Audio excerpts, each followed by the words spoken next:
Welcome back. अभी जिस तरीके से बात हो रही है पाकिस्तान में निज़ाम की, और जिस तरीके से निज़ाम अगर आगे लेके चलना है तो पाकिस्तान में बेहतर निज़ाम लाना होगा। क्या पाकिस्तान में रियासत अपने काम को लेके आगे बढ़ेगी या नहीं? क्या पाकिस्तान में जो बाई इलेक्शंस के मामलात हैं या आने वाले जनरल इलेक्शंस के जो मामलात हैं वो किस तरीके से होंगे? ये बड़ा इंपॉर्टेंट है कि आज भी इक़्तिदार की मुंतकिली नीचे लेवल तक नहीं हो सकी, यानी कि आज भी बल्दियाती इंतखाबात नहीं हो रहे।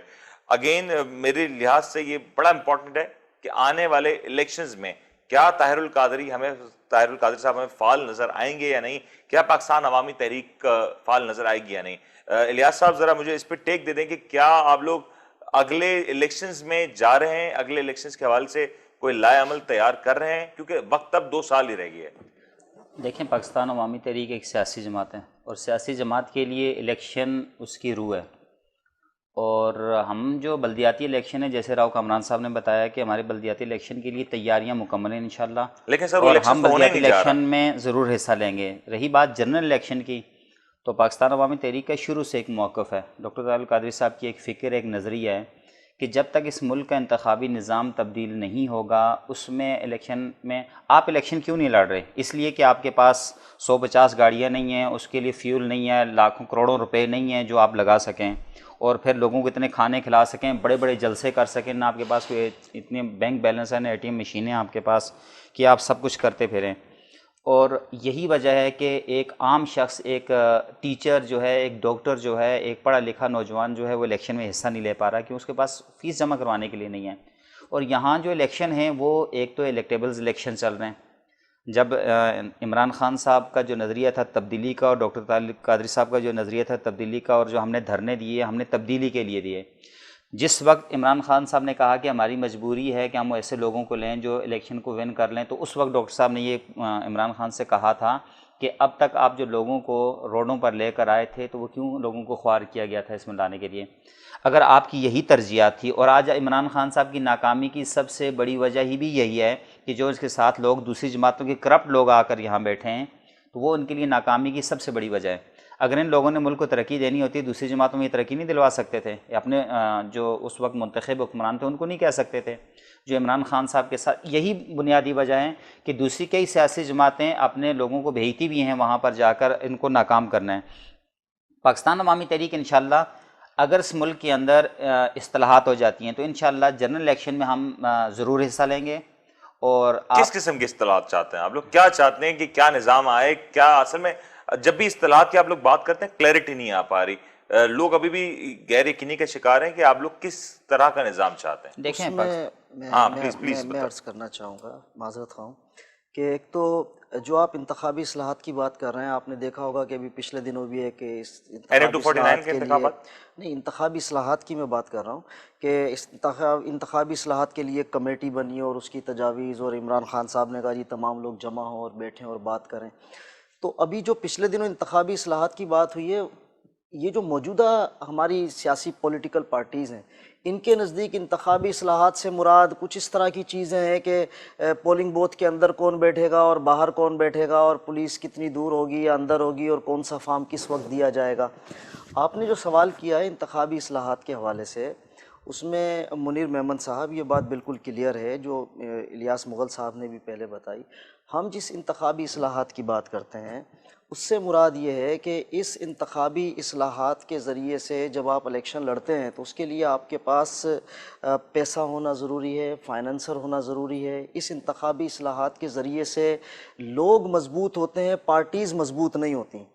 अब मैं एक छोटी सी बात आपसे कहूँ कि पिछले दिनों कराची में इलेक्शन हुआ, बाय इलेक्शन हुआ, बग़ैर नाम लिए एक बात कर रहा हूँ।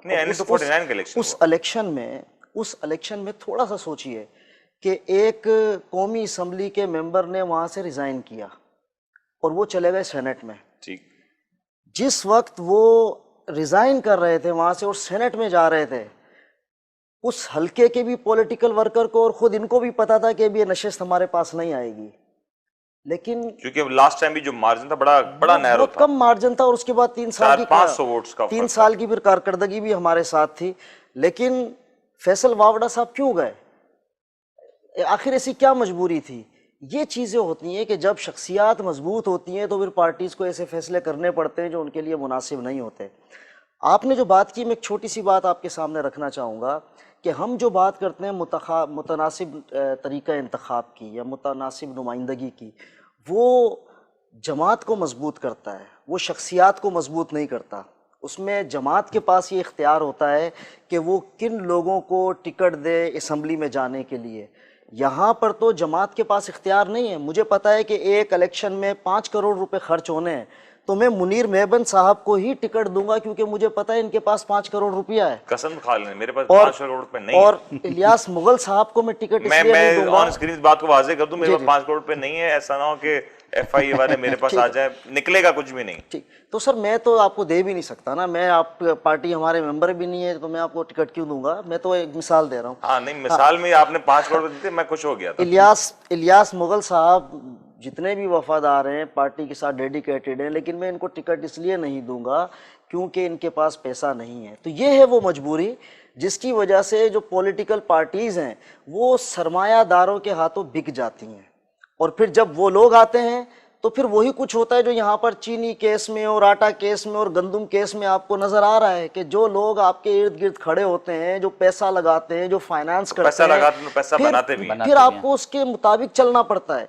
हम ये चाह रहे हैं कि आप एक ऐसी इंतखाबी इस्लाहात करें, और उसके लिए एक जब मुतनासिब नुमाइंदगी का तरीका पूरी दुनिया में राइज है, हम उसको इख्तियार क्यों नहीं करते जिसमें एक वोट भी ज़ाया नहीं होता? क्या कौन सा तरीका, प्लीज वाजे कर। देखिए, मैं एक तो मैंने ये मिसाल दी, एक छोटी सी बात आप कहें कि आप एक हलके में इलेक्शन करते हैं, उस हलके में एक शख्स 20,000 वोट लेकर कामयाब हो गया।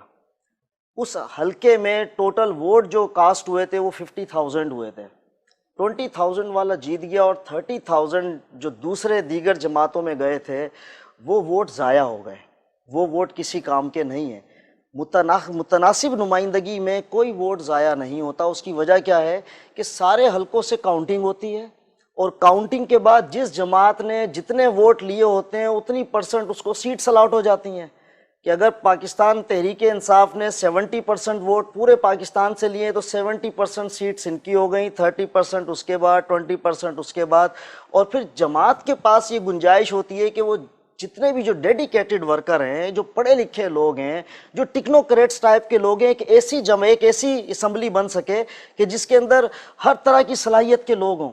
फिर वहाँ पर ऐसा ना हो कि हम कभी एक शख्स को मजहबी उमूर का बना दें, तो कभी उसको जो है वो हम उससे एक सीट लेकर उसको इत्तलात का बना दें, फिर लेकर साइंस और टेक्नोलॉजी बना दें। तो स्पेशलिटी क्या है और उसकी बुनियादी वजह क्या है कि हम लोगों को मुंतखब इंतखाब करने की सलाहियत हमारे पास नहीं है। कि हम ये जो मॉडल आप बता रहे हैं, ये पाकिस्तान के अलावा, क्या पाकिस्तान के अलावा दुनिया के किसी और मुल्क में राइज है? कई ममालिक में राइज है। ये कोई नई चीज़ नहीं है और ये कोई अभी से आवाज़ नहीं है। और अगर आप मैं कहेंगे मुतनासिब नुमाइंदगी से जरा एक बार फिर व्यूअर्स को जरा क्लियर कर दें जी कि अगर आप जो कह रहे हैं, जो मैं समझ पाया हूं, ये कि जितने % वोट जिस जमात को अक्रॉस पाकिस्तान मिलते हैं या अक्रॉस हल्के में, अक्रॉस पाकिस्तान जितने % वोट मिले उसको उस तनासब से सीट्स दे दी जाएं नेशनल असेंबली की। भाई लॉजिकल भी यही बनता है ना। आप मुझे बताइए, पूरे पाकिस्तान में एक शख्स है, उसको 70% पाकिस्तान के अवाम जो है वो लाइक करते हैं, वो कहते हैं इसको बनना चाहिए। तो इसका मतलब है पूरे पाकिस्तान में 70% उसके चाहने वाले, मानने वाले लोग मौजूद हैं, उसके फॉलोवर मौजूद हैं।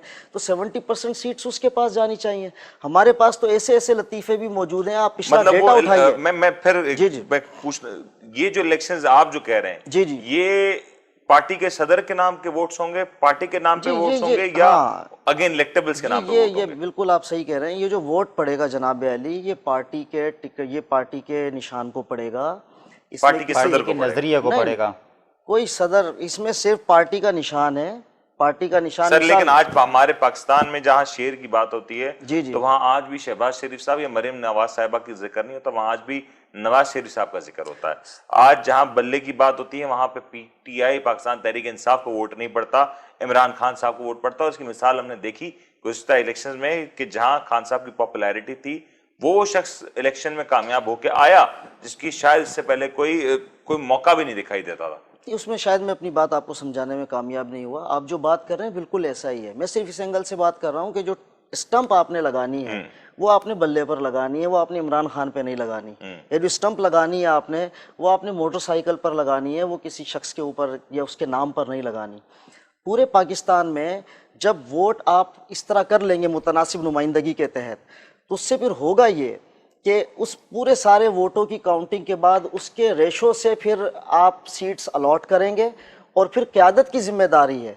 अब ये मुनीर मेमन साहब को अगर 60% वोट पड़ चुका है पूरे पाकिस्तान में, तो अब आप 60% सीट्स अलॉट करेंगे, तो अब आपके पास इख्तियार है कि आप इन लोगों में से चुनें कि कौन ज़्यादा काबिल आदमी है।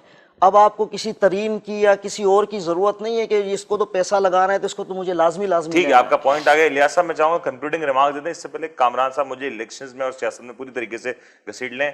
कंक्लूडिंग रिमार्क्स दे दें कि क्या इस तरह का अगर तरीका राइज हो जाता है तो बहुत से लोगों की दुकानें बंद नहीं हो जाएंगी, लेकिन इसके कुछ प्रोज भी हैं तो कॉन्स भी हैं, कुछ नेगेटिव पहलू भी होंगे।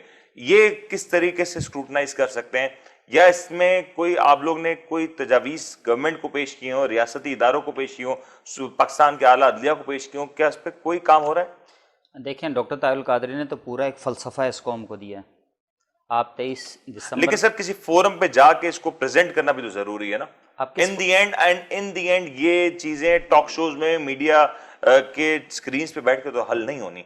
इन द एंड कोई इदारा होगा, कोई फोरम होगा, पार्लियामेंट का फोरम होगा, दीगर फोरम होंगे जहां पे ये बात बैठ के की जाएगी, जिसके ऊपर पूरी तजावीज साइंटिफिक वे में तैयार की जाए, ताकि ऐसा ना हो कि एक नया निज़ाम लाया जाए और उसको अगर तैयारी ना हो तो वो फिर फेल हो जाए। देखें, कामरान भाई ने जो मुतनासिब नुमाइंदगी की बात की है, उसमें यह है कि अगर एक जमात को 70% वोट पड़ जाता है, उस जमात ने ये चुनना है कि ये शख्स एजुकेशन का माहिर है, इसको एजुकेशन मिनिस्टर लगा दिया जाए, ये हेल्थ का है, उसको हेल्थ दी जाए, इसलिए कि उस शख्स की सलाहियत के मुताबिक उसको कोई चीज़ मिलेगी, फिर वो कौम को क्या करेगा, डिलीवर करेगा। अगर आप बात कर रहे हैं कि इसको जाके पार्लियामेंट के अंदर हम बात करें, तो अभी हम पार्लियामेंट किसी भी फोरम में, किसी भी फोरम की आप बात करते हैं, तो हमने तो जब मीडिया के सामने कोई बात की जाती है तो हर इदारे तक वो बात जाती है, पाकिस्तान का कोई भी इदारा है। डॉक्टर तारुल कादरी ने सबसे पहले, आप ये देखेंगे, इस कौम को यही नहीं पता था कि इस मुल्क का सबसे बड़ा मसला क्या है। 23 दिसंबर को डॉक्टर तारुल कादरी ने इस कौम को बताया कि इस मुल्क का सबसे बड़ा मसला है, इस मुल्क का निज़ाम है, जो हर शख्स को इजाज़त दे रहा है, तू कत्ल कर दे, तू करप्शन कर ले, तुम लूट लो, तुम उसको ये तबाह कर दो। आप ये देखें, पाकिस्तान के 4 सूबे क्यों हैं, पाकिस्तान के 50 सूबे क्यों नहीं हैं? इस वजह से कि मैं इक़्तिदार पे काबिज़ रहूं, मैं पाकिस्तान के एक 10 करोड़ के सूबे पर मैं काबिज़ रहूँगा, ये लोग मेरे नीचे रहेंगे। ये कभी भी अवाम को इक़्तिदार में नहीं देखना चाहते। आप पूरी दुनिया के अंदर देखें कि एक मुल्क के 50-50, 100-100, 200 साउथ पंजाब आज तक सूबा नहीं बन सका, खान साहब के मंशूर का सबसे टॉप हिस्सा था वो। भाई यही वो सिस्टम है जिसके खिलाफ पाकिस्तान अवामी तहरीक लड़ रही है। अच्छा, इसमें एक चीज़ बिल्कुल, आप लास्ट कमेंट कर जी, इसमें यह था कि जैसे आपने बात की है, बड़ी इंपॉर्टेंट आपने बात की है, पाकिस्तान अवामी तहरीक ने मुतनासिब नुमाइंदगी के हवाले से सिर्फ टॉक शोज़ के अंदर या बयानात की हद तक, हमने पूरा इसके लिए एक डॉक्यूमेंट तैयार किया है जो हमारे पास मौजूद है। वो डॉक्यूमेंट हम जहाँ जहाँ तक पहुँचा सकते थे हमने पहुँचाया है। लेकिन जिस तरफ आप तवज्जो दे रहे हैं, अब अगर एक फ़ोरम बना हुआ है और वो फ़ोरम हमें उसमें नहीं बुला रहा, तो मैं ज़बरदस्ती जाकर तो अपना डॉक्यूमेंट वहाँ पर अपना पेश नहीं करूँगा। यहाँ पर तो होता ये है कि जो ज़ाहिर है, जो बेनिफिशरीज़ हैं वो सब एक जगह पर जमा होते हैं, वो क्यों ऐसी किसी तजवीज़ को इंटरटेन करेंगे जिससे उनकी दुकानें बंद हो रही हैं।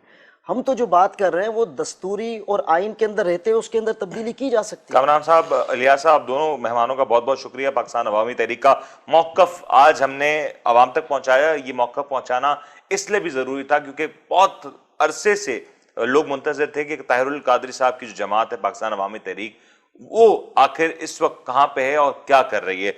जिस तरीके से इन्होंने अपना मौक़िफ़ रखा, जिस तरीके से आप लोगों ने इनका मौक़िफ़ सुना, आई थिंक अवाम इस तमाम तर मामले के ऊपर एक बेहतर जजमेंट दे सकती है कि ये जो मौक़िफ़, ये जो प्लान, ये जो स्ट्रैटेजी लेके आना चाह रहे हैं, क्या अवाम उसको कबूल करने के लिए तैयार है या नहीं। आखिर में ये फैसला इदारों में होना है, आखिर में ये फैसला उन फोरम्स पे होना है जो पाकिस्तान के रियासती फोरम्स हैं, पाकिस्तान की रियासती पहचान के ज़ामिन है। अगेन बड़ा इंपॉर्टेंट है कि पाकिस्तान में इस वक्त जो बजट आने जा रहा है ये पॉजिटिव हो, अवाम के लिए अच्छा हो, अदरवाइज पाकिस्तान तहरीक इंसाफ की हुकूमत के लिए मुश्किलात खड़ी हो सकती हैं। लोकल बॉडीज इलेक्शंस के ऊपर बात की गई और अगेन ये भी एक बहुत बड़ा मसला है और इसके एक बड़ी मिसाल सिर्फ आज कराची में देख लें तो 4 साल से ज्यादा का अरसा गुजर चुका, इनफैक्ट 5 साल से ज्यादा का अरसा गुजर चुका, कराची में मास ट्रांजिट का निजाम फाल नजर नहीं आता। Green line, orange line, blue line, ना जाने कितनी लाइंस के कितनी बार संगे बुनियाद रखे गए, कितने लोगों ने इसके ऊपर बातें की, कितने बजट्स पास हुए, इसके हवाले से फिलहाल कोई फिगर रखना मुश्किल होगा। लेकिन अगेन लोकल बॉडी का निजाम ना होने की वजह से ये भी मंसूबे ताखीर का शिकार हैं। साथ साथ पाकिस्तान में इंसाफ का निजाम बड़ा इंपॉर्टेंट है।